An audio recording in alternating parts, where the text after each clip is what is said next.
성부와 성자와 성령의 이름으로 말씀드립니다. 아멘. 네, 오늘 이렇게 전교우 교회 방문의 날이라고 해서 모처럼 이렇게 못 보던 얼굴들도 보고 한번 다 같이 한번 모여보자 해서 이렇게 우리 젊은 청년들도 나왔고요. 또 같이 이렇게 모이니까 되게 그 분위기가 새롭게 느껴집니다. 그래서 이렇게 이제 그 우리 예배 분위기도 제단을 이렇게 내리고 한번 빙 둘러서 있는 그런 모습으로 한번 해봤습니다. 좋으신가요? 네, 네. 이렇게 하니까 굉장히 달라 보이죠? 네. 이렇게 우리가 어떻게 모이느냐 하는 것도 또 모여서 어떻게 우리가 서로 안고 있느냐 하는 것도 굉장히 큰 차이를 만들어냅니다. 오늘 예수님께서 우리에게 말씀해 주신 소위 돌아온 탕자의 비유, 좀 더 명확하게 얘기를 하자면 잃었던 아들의 비유, 이렇게 이야기를 할 수 있겠습니다. 모두 다 아시죠? 우리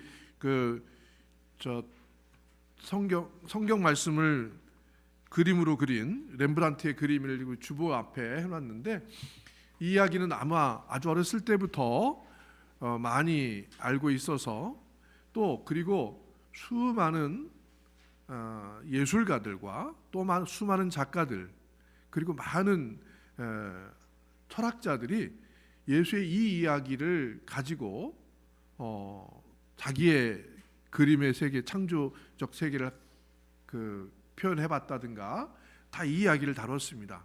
그만큼 굉장히 우리에게 깊이 다가오는 그런 말씀이죠. 오늘날 이 이야기를 듣고 있어도 이 얘기는 옛날 이야기 같지 않고 지금 나의 이야기를 하는 것 같다 하는 정도로 아주 훌륭한 하나의 스토리처럼 우리에게 다가오는 그런 이야기입니다. 그래서 예수님의 말씀은 참 쉽습니다. 그래서 이 이야기를 듣고 저마다 각자 생각하시는 그런 것들이 다 있으리라고 생각합니다. 저는 이 말씀 가운데서 이 말씀을 가지고 묵상하다가 어느 날 그 작은 아들이 다 모든 것들을 탕진하고 문득 돌아서서 하는 그 성경 말씀이 생각이 났습니다. 작은 아들은 정말 자기가 가지고 있는 모든 것들을 한번 다 해보는 그런 사람으로 나오죠. 그러다가 자기가 가지고 있는 모든 것들을 다 빼앗기고 난 다음에 내가 여기서 굶어 죽게 되었구나 하고 정신을 퍼뜩 차립니다. 그래서 내가 한번 아버지께 돌아가서 사정을 해봐야 되겠다 하고 이런 마음을 먹게 됩니다. 그 표현을 어떻게 했냐면, 그제야 제정신이 든 그는 이렇게 중얼거렸다, 이렇게 말씀했습니다. 저는 이 말씀이 이번 복음 말씀 가운데 이번 주에 가장 크게 다가왔습니다. 이렇게 내가 이제 목회 생활도 하고 여러 가지 다 생활을 해보면서 자기의 삶을 열심히 살아보려고 애를 썼지만, 근데 지금도 정신을 퍼뜩 차리고 보면 내가 결국은 남의 더부살이를 하고 있구나. 남의 집에 가서 더부살이 하면서 내가 진정 먹고 누려야 할 것들을 먹고 누리지 못하고 돼지들이나 먹는 쥐엄나무 열매를 먹고 있구나 하는 그런 생각을 하게 됩니다.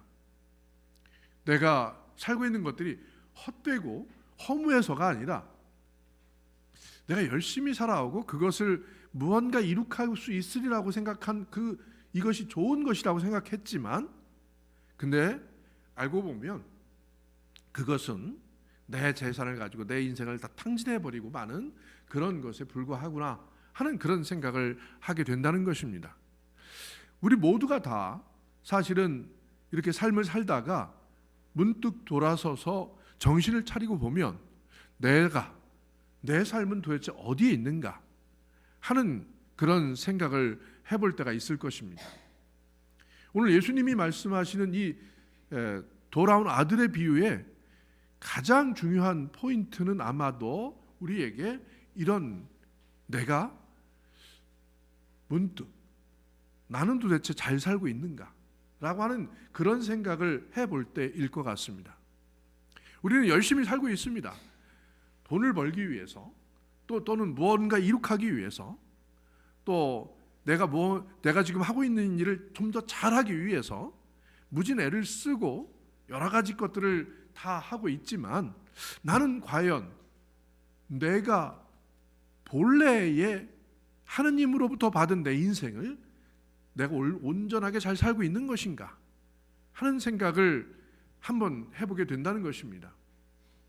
우리의 인생이 어디로부터 출발했을까 한번 돌이켜보고 생각해 볼 필요가 있습니다.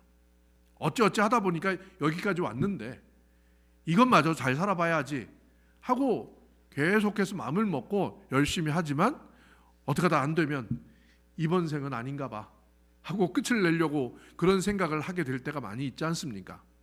그럴 때 우리는 근본으로 한번 돌아가 볼 필요가 있습니다.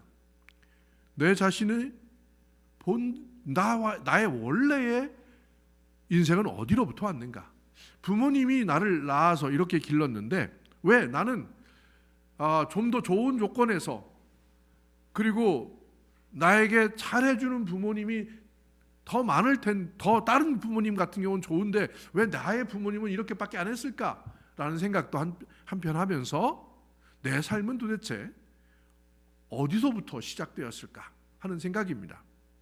그래서 이것을 나는 어디서 와서 어디로 가는가라고 이렇게 질문을 하는 거라고 생각합니다. 근데 그런 생각을 해보면 우리는 성경에 하느님께서 말씀하신 것처럼 하느님께서 나를 창조해 주신 것을 믿습니다. 믿죠? 예, 여러분들 하느님이 창조한 존재라고 하는 것을 믿습니까? 그냥 어머니하고 아버지하고 사랑하다가 우연하게 나온 자식들입니까? 그것도 틀림없지만 하느님이 나를 계획하고 보내주시지 않았다면 나는 이 땅에 태어날 수가 없었을 것입니다. 그리고 그러면서 내 인생은 어머니하고 아버지가 만나기 이전서부터 나의 삶은 하느님에 의해서 계획되고 또 하느님이 이 땅에 꼭 필요한 존재로 보내려고 마음먹어서 나를 보내셨다라고 하는 그런 믿음을 우리는 갖게 되었습니다. 이것이 내 인생의 고귀함입니다.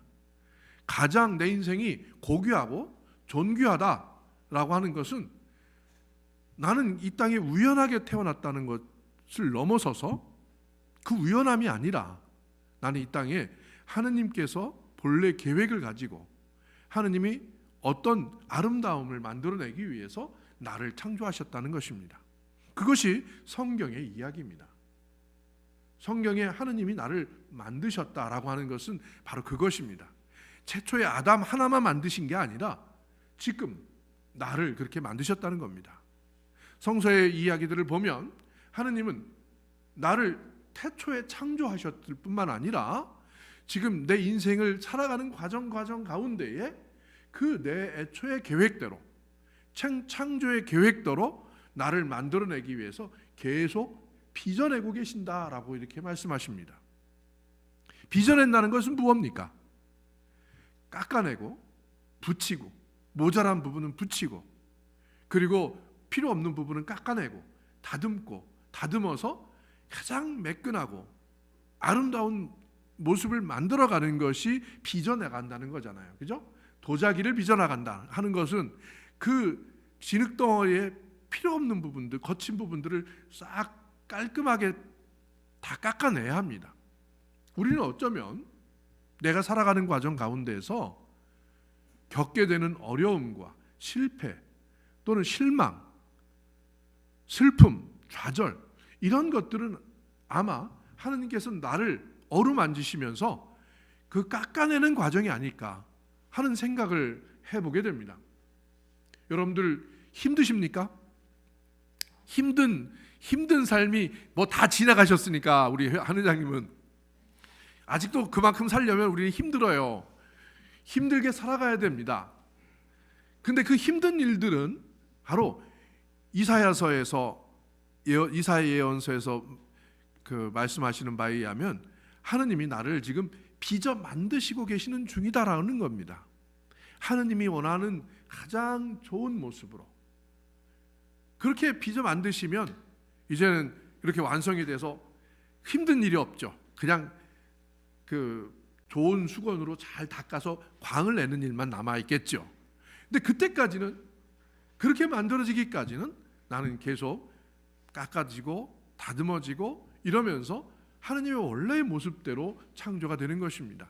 그런데 그렇게 되기 전에 우리는 하느님이 그냥 너는 진흙덩어리 있어, 너는 내가 만들어지는 대로만 있어야 돼, 이렇게 하지 않으시고 네 마음대로 한번 살아봐라, 네 마음대로 살아봐라고 탁 놓아주십니다. 이제 그 불교 얘기를 해서 그렇지만 손오공이 왜 난리를 치잖아요. 처음에 아주 뭐 자기 재주를 자랑하느라고 근두운으로 한 번 타면 만이천리를 간다는 그런 걸 타고 자기 재주를 막 자랑합니다. 그러나 그래 네가 한번 가봐라 하고 끝까지 가봤더니 부처님 손바닥이다, 이런 얘기를 우리 옛날에 들었죠. 그래서 부처님 손바닥 아니야 라는 이야기가 그 이야기에서 나오는 겁니다. 그런데 우리가 바로 그런 겁니다. 하느님이 우리를 창조하셨다라고 하는 이야기는 우리 인생을 한번 네 마음대로 한번 살아봐라 라고 이렇게 놓아주셨다는 겁니다. 딱 잡고 너 여기 요놈 여기 또 잘못했구나 하고 탁 거기 깎아내고 이런 것이 아니라 네 마음대로 살아봐라, 네 마음대로 살아봐라 하고 딱 놓아주시면서, 그러면서 하느님이 이기도 부딪히고 저쪽으로 부딪히게 하면서 우리 자신을 다듬어 주신다는 겁니다. 결국 내 마음대로 하면서 이쪽으로 부딪히고 저쪽으로 부딪히고 하는 그런 과정이 하느님의 손길이라는 거예요. 이 작은 아들의 모습을 보면 바로 그런 모습인 것 같습니다. 바로 우리 자신 같습니다. 그냥 내가 내 인생이니까 이렇게 한번 해봐야 되겠다, 저렇게 한번 해봐야 되겠다 라고 내가 내 차를 운전하듯이 내 마음대로 달려가는 것 같지만 그게 마음대로 되지 않죠. 이 작은 아들은 아버지한테 내 재산 내놓으시오 하고 저한테 미리 주시면 되겠습니다 하고 재산을 딱 달라고 하니까 아버지가 그래 한번 가봐라, 마음대로 해봐라 하고 재산을 뚝 떼어줍니다. 그러니까 이 재산을 어떻게 하겠어요? 잘 관리하면 그게 작은 아들이 아니죠. 그죠? 그게 아들이 아니죠. 우리가 그걸 잘 관리하면 얼마나 좋겠습니까? 그러나 우리는 한 번도 우리 자신의 주인이 되어본 적이 없기 때문에, 내가 내 스스로의 주인이 되어본 적이 없기 때문에 내 삶을 어떻게 살아야 할지 몰라요. 사실은 그게 철없을 때만 그런 게 아니라 나이가 들고도 우리는 우리 자신의 삶을 어떻게 살아야 할지 모릅니다. 그러니까 그 재산을 가지고 이렇게도 써보고 저렇게도 써보고 저렇게도 이거 대박 났네 하고 대박 나는 순간 또 한번 완전히 뚫딱 망하기도 해보고 이러면서 이렇게 막 그 진창에 구르고 사는 거죠. 그러다가 문득 하느님을 생각하게 됩니다. 아버지 집에 가면 그래도 내가 이렇게 지금 이런 이 모양 이 꼴로 살고 있지는 않을 텐데 돌아가면 아버지는 어떻게 사실까? 그저 내가 생각하면, 그것을 생각하면 집에 가가지고 얼굴 들 낯이 없겠죠. 그렇지만 그러다가 그냥 이렇게 살다 말래 하고 몇 번 그러다가 마침내 더 이상 어떻게 해볼 도리가 없을 때 이 작은 아들이 우리 아버지 집에 가면 먹을 것도 있고 그래도 잠자리는 있을 텐데 그곳에 한번 가보자. 아버지가 나를 내쫓기야 하겠나. 내가 그냥 바짝 엎드려서 아버지, 제가 하늘과 아버지께 죄를 지었습니다 라고 고백을 하자. 그러면 나를 받아주시겠지 라고 하는 그런 마음을 먹게 된다는 것입니다. 여기서 죄라고 하는 말이 나옵니다. 하늘과 아버지께 죄를 지었다. 이 작은 아들이 지은 죄가 뭘까요? 돈 받아가지고 마음껏 쓴 거? 그것만을 죄라고 생각하지는 않을 것 같아요. 아버지가 마음대로 하라고 줬으니까. 성공하지 못한 거? 이런 걸 죄라고 하지 않습니다. 죄는 내 마음대로 했는데, 내 마음대로 하는데 아버지를 한 번도 생각하지 않은 것이 죄입니다. 아버지께 연락을 한 번도 안 드린 것, 아버지를 한 번도 쳐다보지 않은 것, 여러 가지가 있겠죠. 아버지는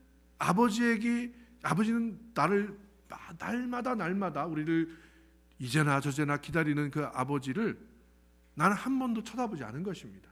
즉 다시 말하면 아버지는 나를 가장 복되고 털끝 하나 상하지 않게 키우고 싶은 그 마음인데 나는 내 자신을 마음대로 하는 겁니다. 모순이죠. 이런 모순에 처한 내 삶을 내가 그냥 마음대로 산다는 것이 죄의 가장 큰 딜레마입니다. 죄라고 하는 것은 그런 거죠. 죄가 뭐 잘못했으니 내가 그 잘못을 한번 어떻게 해보자, 이런 것이 죄가 아닙니다. 내 인생을 내 마음대로 하는데 아버지를 한 번도 쳐다보지 않은 거죠. 나의 근본이 어디에 있는지, 나의 출발이 어디에 있는지 이것을 한 번도 생각하지 않은 것이 죄입니다. 그래서 작은 아들은 이제 모든 것들을 다 잃어버린 완전 알거지가 돼가지고, 아주 여기 그림 한번 이것을 어떻게 표현했나 한번 보세요. 여기 꼭 이 그림은 이게 조금 환하게 그 색깔을 만들어서 이렇게 조금 낫게 보이지만 실제로는 정말 완전 그 거지입니다. 어떻게 보면 발이나 뭐 이런 데가 하나도 성한 곳이 없어요. 그런 거지꼴의 모습을 하고 한쪽은 또 신발도 벗겨졌죠. 이런 거지꼴 모습을 하고 아버지께 가는데 아버지는 이제나 저제나 올 때를 기다리면서 아들이 보이니까 버선발로 뛰어나와서 아들을 목으로 끌어안고 이제 죽었던 아들이 돌아왔다 하고 기뻐하고 잔치를 베풉니다. 그리고 그 기뻐하는 그 잔치를 베풀면서 새 옷을 갈아입히고 그리고 금가락지를 끼워주고 새 신발을 신깁니다. 이게 뭐 여러 가지 여기에는 상징적인 의미가 있지만 완전히 새로운 신분으로 만들었다는 것입니다. 우리의 존재는 바로 이런 존재입니다. 아버지께 돌아가면 아버지께서 나를 그런 존재로 기다리고 계신다는 겁니다. 어떻게 살았든 어떤 모양으로 지금 살고 있든 묻지 않으시고 우리는 아버지 앞에 그런 존재입니다. 하나님이 우리를 그렇게 바라보시고 또 예수님이 우리를 그렇게 바라보고 계시죠. 우리는 바로 그런 눈으로 이제나 저제나 내가 돌아오기만 기다리는 그 하느님의 품으로 들어가야 할 그런 존재들입니다. 그곳에 가서 이제 새 옷을 입고 금가락지를 끼고 새 신발을 신고 새 출발을 할 그런 언제든지 그런 준비가 갖추어져 있는 아버지의 품에서 우리는 새 출발을 할 수 있다. 이렇게 보장된 사람들입니다. 우리 그리스도 교인들을 예수님이 오늘 이야기를 통해서 너희들은 바로 그런 사람들이다. 하나님 아버지는 잃어버린 사람이 다시 돌아왔으니 잃어버린 아들이 돌아왔을 때 얼마나 좋겠느냐. 죽은 아들이 다시 살아온 것처럼 그렇게 기쁘게 우리를 맞아줄 것이다. 이렇게 우리를 기다린다는 것입니다. 우리는 이 사순절을 내가 어디로 향해서 돌아가야 할까? 내 인생은 어디를 향해서 가야 할 것인가? 이것을 생각하고 이것을 하느님께 답을 얻는 그런 기도를 하는 주간으로 우리가 이 사순절의 기간을 지나가고 있습니다. 사순절 때 우리가 뭐 근신도 하고 여러 가지 하지만 가장 근본적인 것은 내 진정한 행복, 내 인생이 어디로 가야 하는 것이고 나는 원래 어떤 존재인지 그러잖아요. 원래 내가 제일 높아. 애들끼리 싸울 때 그러잖아요. 원래 내가 세. 이러잖아요. 원래 나는 어떤 존재인지, 본래 나는 얼마나 하느님으로부터 사랑을 받는 존재인지를 다시 한번 생각해보고 하느님의 품으로 돌아오는 그런 귀한 사순절이 될 수 있기를 바랍니다. 성부와 성자와 성령의 이름으로 말씀드렸습니다. 아멘.